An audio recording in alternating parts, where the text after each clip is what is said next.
Hello everyone, Chris here and welcome back. Today I would like to show you guys how to replace CVXL and 2020 Nissan Altima. I am going to replace the front left CVXL.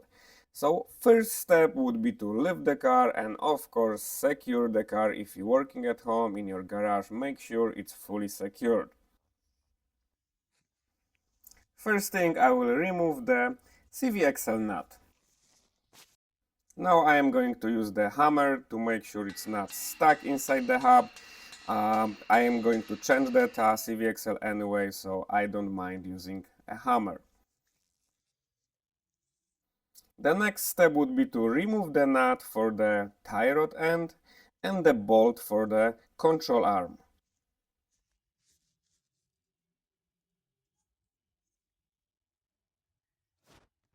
They are special tools to remove the tie rod end if it's stuck there.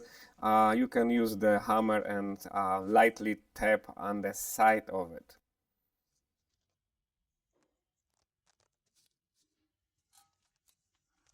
And once the bolt for the control arm is out, I am going to use a pry bar to just lower the control arm. So I'm gonna remove from its place. Basically, I'm gonna lower it and pull the whole hub with the rotor a little bit on the side.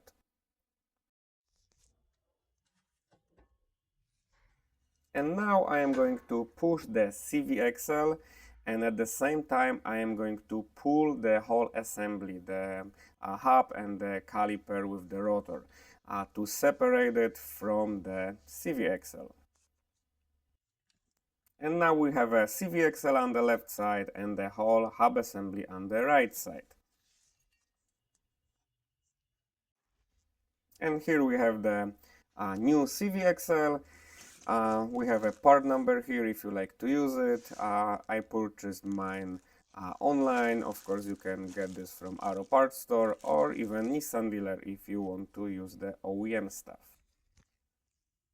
And now to completely remove the CVXL, we have to unbolt the lower cover and then use the pry bar to separate the CVXL from transmission. And here we have the old CVXL and the new CVXL.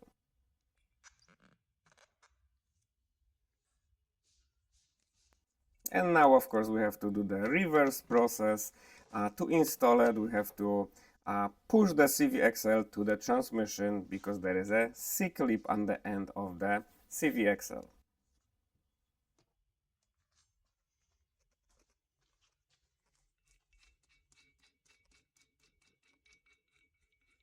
Now we can put the CVXL in a hub assembly, and don't put the CVXL nut just yet. Use the pry bar again for the control arm to lower it. I put a little bit of grease on the end and then I locate it with the hub assembly. Now I am going to install the CVXL nut and the control arm bolt and also the tie rod and bolt.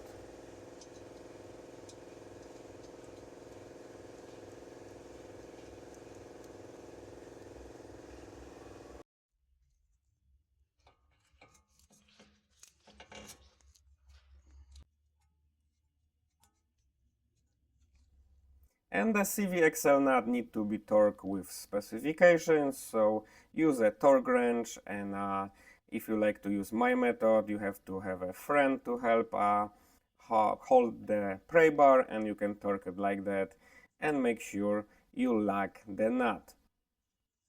And that's all for today, guys. I hope this video will help someone to change your CVXL, and if you guys have any questions, please comment below.